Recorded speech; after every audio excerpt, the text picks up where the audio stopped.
بسم الله الرحمن الرحيم اللهم صل على محمد وآل محمد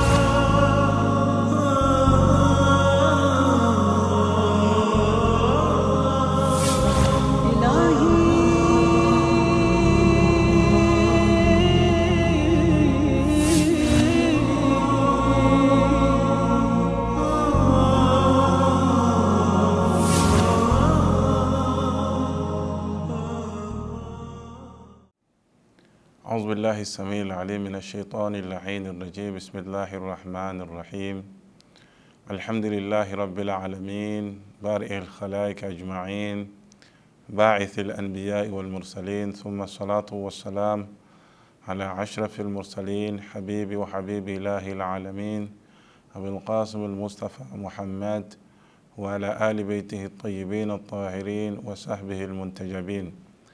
Mes chers frères et sœurs, Assalamu alaikum wa rahmatullahi ta'ala wa barakatuh.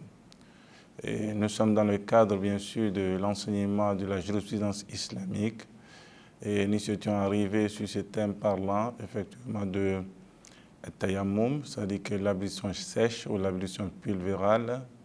Et nous avons commencé réellement à parler de cette ablution dans l'émission passée et Inch'Allah, et nous allons essayer de continuer dans ce sens-là.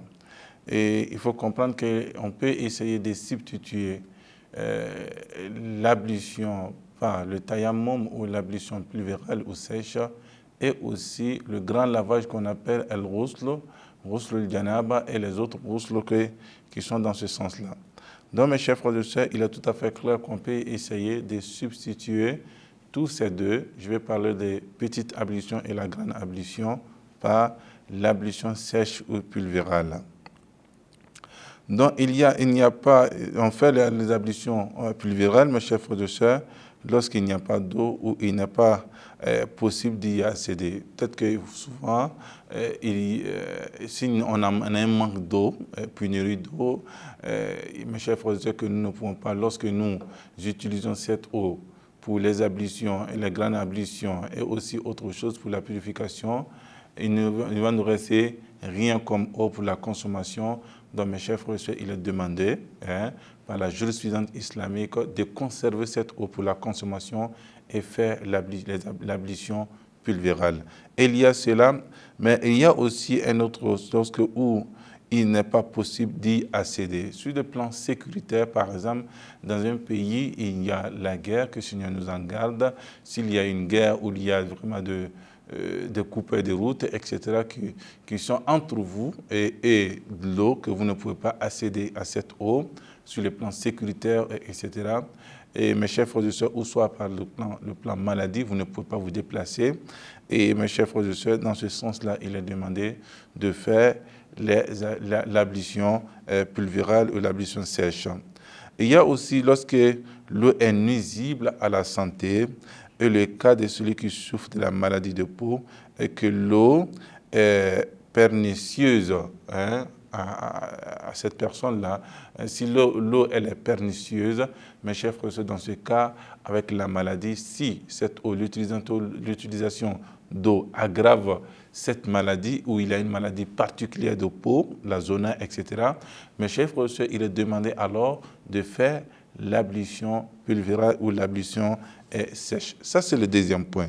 Nous avons encore d'autres points. Nous avons comme troisième point, mes chers frères et sœurs, si l'eau est utilisée pour le wudu et le ghusl, on risque de mourir et de faire mourir de soif, soit les rendre malades à sa femme et ses parents. C'est-à-dire que si l'eau que nous avons, si on l'utilise par manque d'eau, on l'utilise et cela va occasionner peut-être que la mort des proches parents, etc. par un manque d'eau, etc. Et les enfants, son compagnon, son environnement, je vais parler dans un seul mot. Et cette disposition est également applicable en faveur de toute charge, mes chers frères et sœurs, tous ceux qui sont à votre charge, les animaux, les parents, les proches parents, les parents lointains qui sont à votre charge. Si vous utilisez l'eau que vous avez, et vous serez réellement peut-être, vous serez mort de soif, etc. Il est demandé, mes chers frères et sœurs, de faire l'ablution pluvérale. Pas seulement vous, que vous êtes, il y a un manque de sécurité sur le plan sécuritaire, vous ne pouvez pas accéder à cette eau, vous êtes malade, mais pas seulement vous, vos proches parents, parents lointains, tous ceux qui sont à votre charge, s'ils sont en danger, et vous devez mettre cette eau à leur disposition, mes chers frères et sœurs, même les animaux qui rentrent dans ce sens-là. Et aussi, mes chers frères et sœurs, son vêtement soit son corps essuyé et on n'est pas assez d'eau pour les purifier, ni autres vêtements et de réchange. Si on n'a pas de vêtements essuyés, on n'a pas de trucs à essayer, on fait les ablutions, mes chers frères et sœurs, et on n'a pas le temps de faire le wudu ou le ghusl. C'est-à-dire que là, l'heure impartie de la prière est arrivée, est très proche. Donc le temps de faire le ghusl, le grand lavage, est venu faire la prière, l'heure impartie de la prière sortira et vous allez manquer une condition sine qua non de la prière. Donc alors il est demandé, alors si le temps ne peut pas vous permettre de faire le ghusl et après ça accomplit la prière dans son temps imparti, donc il est demandé, mes chers frères et sœurs, de faire l'ablution pluvérale plus rapidement et essayer d'accomplir cette prière dans son heure impartie. Il y a cela, mes chers frères et sœurs, et ce sont à peu près les points. Et lorsqu'il est interdit de faire l'usage d'eau ou des récipients qui la contient, et encore, effectivement, en ce sens qu'il serait coupable d'usurpation s'il réellement passe autre. C'est-à-dire qu'en réalité, lorsque cette eau, il n'a pas de manque d'eau, il n'est pas malade, ses proches parents ne sont pas menacés, mais si l'eau se trouve dans un récipient usurpé, volé, ou cette eau, mes chers frères et sœurs, il ne peut pas l'utiliser pour faire les ablutions. Donc, s'ils n'ont pas d'autre eau, il nous est demandé, mes chers frères et sœurs, de faire l'ablution pulvérale. Donc, voilà à peu près les conditions qui puissent nous exiger et cette ablution qui est tout à fait nécessaire. Et je reviens pour vous dire que cette ablution peut substituer réellement, on peut faire pour remplacer le ghusl, c'est-à-dire le grand lavage, et remplacer aussi les ablutions. Mais ce qui est plus important là, pour faire remplacer soit par les ablutions ou soit remplacer par les ablutions et faire remplacer par le ghusl, il est demandé là, ce sont les mêmes manières qu'il faut l'utiliser, mais seulement que, mes chers frères et sœurs, c'est l'intention qui joue rôle dans ce sens-là. Donc l'intention joue rôle dans ce sens. Lorsque vous voulez faire pour les ablutions, vous formulez l'intention pour les ablutions. Lorsque vous faites pour le grand lavage, vous formulez l'intention pour le grand lavage. Et lorsque vous faites aussi la purification, l'ablution pulvérale pour le grand lavage, et ce lavage-là, ce tayammum réellement peut essayer de combler réellement le trou de al-wudu pour que vous puissiez vous accomplir réellement la prière, comme si quelqu'un il fait le grand lavage. Après le grand lavage, il n'est pas exigé à ce qu'il fasse encore les ablutions avant la prière, afin qu'il puisse s'acquitter de cette prière. Donc, mes chers frères et sœurs, il est tout à fait clair dans ce sens-là, lorsqu'on parle des conditions qui puissent nous exiger, le tayammum qui puisse nous exiger l'ablution sèche. Alors, cette ablution sèche, parce que nous sommes dans le cadre, si vous vous rappelez, nous étions dans le cadre des ablutions et des grands lavages, etc. Nous avons parlé de menstrues, nous avons parlé de lochi, nous avons parlé de règles que les femmes, nous avons parlé des pseudo-menstrues, nous avons aussi parlé de tous ces points, mais c'est seulement que c'est l'intervention d'eau, les grands lavages qui puissent réellement nous lever, soit les suyus majeurs que nous appelons à peu près en état de suyu, que nous appelons réellement janaba, etc., le grand lavage. Donc en réalité, l'ablution pluvérale peut nous lever ces choses-là, ces suyus, mes chers frères et sœurs.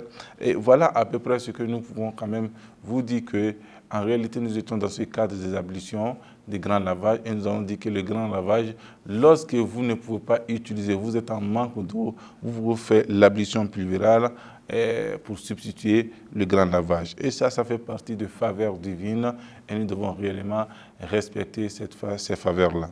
Il y a ce point, mes chers frères et sœurs, ce qui est plus important, et aussi il faut comprendre comment faire le tayammum, comment faire l'ablution pluvérale, mes chers frères et sœurs. Et c'est pour cette raison que nous allons essayer de vous donner comme résumé la manière de faire les ablutions pluvérales, mes chers frères et sœurs.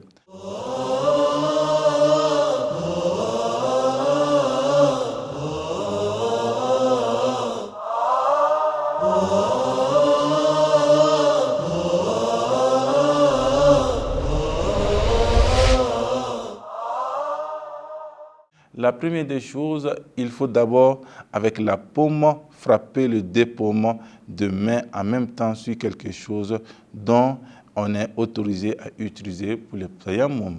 C'est-à-dire que le dépaume, il faut utiliser, il faut frapper sur une chose sur laquelle nous sommes autorisés à faire le tayammum. Pour être autorisé à faire le tayammum, nous avons la terre, nous avons les graviers, nous avons les différentes sortes de roches, et aussi nous avons aussi le pot en terre cuite. Donc, mes chers frères, en terre cuite, donc nous avons tous ces éléments qui puissent nous permettre effectivement de faire le grand lavage. Nous avons aussi bien sûr la glace qui est le produit comment on appelle ça, la neige, etc. Donc mes chers frères et sœurs, voilà ce point concernant. Le premier, c'était de déposer, de frapper la paume sur lequel qui est utilisé vraiment pour le tayammum. Il y a ce premier point, aussi passer les deux paumes de main sur le front, le front, mes chers frères, c'est partant de la naissance où c'est la limite des cheveux au front, mes chers frères et sœurs, et en passant sur le deux sourcils, la limite des fronts, en passant sur le deux sourcils avec les deux mains, mes chers frères et sœurs, et sur les deux sourcils, en terminant sur le bout du nez. C'est-à-dire qu'à partir de là, jusque là, donc mes chers frères et sœurs, cela peut exprimer effectivement le grand lavage, c'est lavant le visage avec l'ablution pulvérale. À partir de la source où les cheveux sont limités sur le front, vous commencez à essuyer là jusqu'aux sourcils, terminez, mes chers frères et sœurs, par le bout de nez. Donc c'est très important cela. Et passer aussi la paume de la main de gauche sur la surface du dos, de la main droite, derrière la main droite, et faire passer, mes chers frères et sœurs, la paume gauche sur derrière le dos de la main droite, ou aussi également passer la main droite sur le dos de la main gauche, mes chers frères et sœurs, passer sur ça de haut vers le bas, et qui est demandé, mes chers frères et sœurs. Et tout ces actes doivent être accomplis dans l'intention, mes chers frères et sœurs, de faire le tayammum. Cet acte, tout ça, on doit l'accompagner dans l'intention de faire un tayammum. Un tayammum aussi bien se conformer à la volonté de Dieu. Ce n'est pas seulement de faire le tayammum, mais respectant effectivement la volonté d'Allah subhanahu wa ta'ala. De même, on est tenu de spécifier qu'il tient lieu du wudu et de ghusl. Cela est très important. Il est demandé, mes chers frères et sœurs, de préciser, bien que s'il s'agit de cette ablution sèche, si elle est faite pour le wudu, c'est-à-dire que l'ablution avant la prière, ou si elle est faite, mes chers frères et sœurs, pour le grand lavage, c'est-à-dire substituant le wudu et substituant le grand lavage qui est le ghusl. Donc, mes chers frères et sœurs, cela est très important. Et avant de faire les ablutions, il faut y penser. Donc, mes chers frères et sœurs, voilà les choses concernant la faisabilité, le fait que comment faire le tayammum, et c'est tout à fait clair aussi, pas aussi, mes chers frères et sœurs, difficile. Et nous avons aussi les objets sur lesquels il est permis de faire le tayammum que nous avons cité. Et tout de suite, nous avons la terre, le gravier, nous avons les différentes sortes de roches, nous avons aussi les pots en terre cuite, etc. Nous avons aussi souvent, il y a des savants qui disent que nous avons aussi la glace, que nous pouvons essayer de faire sur la glace. Donc, mes chers frères et sœurs, il est tout à fait clair lorsqu'on parle des choses que nous pouvons utiliser pour faire le tayammum. Et nous avons cela, mes chers frères et sœurs, et cela est très important. Nous avons aussi la disposition diverse. Il n'y a aucune différence entre le tayammum tenant lieu de wudu ou de tenant lieu de tayammum et qui tient lieu de ghusl, sinon dans l'intention. Il n'y a pas de différence entre ce que je viens de vous dire. Il n'y a pas de différence entre tayammum qui veut substituer, qu'on veut faire pour substituer, pour remplacer ou pour compenser le wudu, c'est-à-dire que l'ablution, ou pour compenser le ghusl qui est le grand lavage. Il n'y a aucune différence, mais la seule différence c'est seulement l'intention. Il faut formuler d'abord l'intention. Le tayammum qui a été substitué au wudu peut être invalidé par l'une des choses qui annule le wudu. C'est-à-dire que le tayammum qu'on a fait essayer pour substituer, pour remplacer le wudu, c'est-à-dire que l'ablution. Donc, mes chers frères et sœurs, il est tout à fait clair, c'est avec les actes qui peuvent invalider cette ablution que ce sont les mêmes actes qui peuvent invalider le tayammum qui est fait à base de cette cause-là, c'est-à-dire seulement que pour le wudu et l'ablution. Nous avons cela, mes chers frères et sœurs. Un tayammum qui a été substitué au ghusl peut être invalidé par l'une des causes qui nécessitent le ghusl. Donc, c'est tout à fait clair. Si on formule l'intention pour faire tayammum, pour le ghusl, donc ce sont les éléments qui ont pu causer le ghusl qui puissent réellement, mes chers frères et sœurs, invalider ce tayammum-là. Donc, mes chers frères et sœurs, nous avons cela, tel que le janaba ou l'attouchement du cadavre que nous avons essayé d'expliquer. Le tayammum n'est pas valable que lorsqu'on a l'impossibilité d'accomplir le wudu et le ghusl. C'est-à-dire que le tayammum, ce n'est pas parce que je vais faire le tayammum par paresse ou par complaisance, je vais faire le tayammum et que je me lève pour faire le tayammum. Non, il y a des conditions. Si les conditions sont remplies, vous pouvez alors faire le tayammum. Mais si les conditions ne sont pas remplies, non, il ne vous est pas demandé, mes chers frères et sœurs, de faire le tayammum ou le tayammum qui puisse substituer le wudu ou qui puisse substituer le ghusl, comme je vous ai expliqué. Par conséquent, le tayammum accompli sans raison n'est pas valable, c'est tout à fait clair. Mais si la raison justifiant l'accomplissement du tayammum vient de différents, en ce sens qu'on vient, mes chers frères et sœurs, de trouver de l'eau après avoir manqué, et le tayammum n'est plus sa raison d'être, mes chers frères et sœurs, c'est tout à fait clair. La cause était que nous avons un manque d'eau, ou nous avons des problèmes, des obstacles, nous avons des maladies, pour pouvoir utiliser d'eau. Ici, dans ce cas précis, c'est dans le cas que quelqu'un qui ne peut pas avoir l'accès à l'eau, donc effectivement, il est demandé de faire le tayammum. Mais souvent, nous avons l'accès à l'eau, mais nous sommes malades. Ce n'est pas seulement celui qui n'a pas l'accès, mais nous sommes malades que nous ne pouvons pas utiliser d'eau par la maladie des peaux, etc. Donc, mes chers frères et sœurs, il y a ce point. Et nous avons aussi, si le tayammum est accompli en lieu et en place de ghusl, le janaba, il n'y a plus de raison de faire le wudu. Et c'est ce que nous avons essayé de parler pour la prière. Mais janaba, on est tenu de faire aussi le wudu, mes chers frères, quand on ne peut pas faire les autres tayammum en lieu et en place du wudu. Donc en réalité, mes chers frères, c'est tout à fait clair.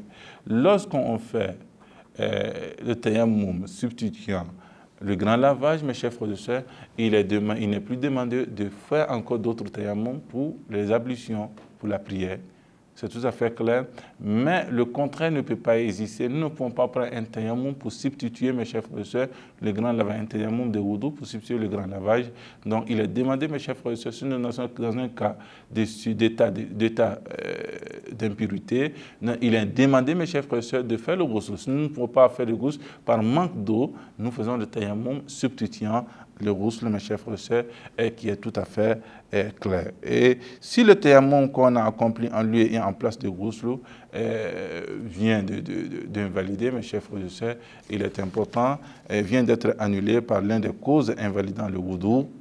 On est tenu pour la première à venir de faire le wudu, seulement que nous avons fait le tayammum substituant le grand lavage et le ghusl, afin qu'il y a l'un des actes qui puisse invalider le wudu, c'est-à-dire que l'ablution, nous avons eu l'un de ces actes-là qui puisse nous annuler cette ablution. Il ne nous est pas demandé encore une fois de plus de faire le tayammum de grand lavage ou bien le wudu ou bien le grand lavage, etc. Mais seulement qu'on doit faire le wudu parce que la cause ici, c'est pour le wudu, ce n'est pas pour le grand lavage. Donc, mes chers frères et sœurs, voilà à peu près ces points-là. Et nous avons les conditions de validité du tayammum. Comment le tayammum peut être valable et les membres servant à tayammum doivent être exemptés. Mes chers frères et sœurs, des sujous doivent être propres.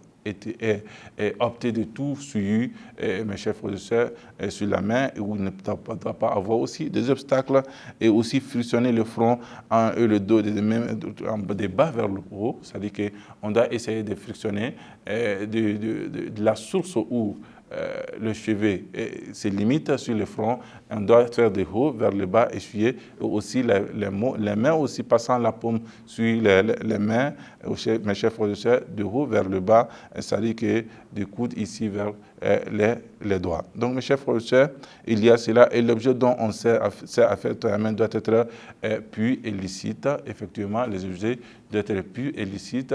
Si vous avez utilisé un bois, il ne faut que ce soit un bois usurpé. Respecter l'ordre, et l'ordre doit être respecté par le visage et après les deux mains, et respecter aussi la succession qui est très important.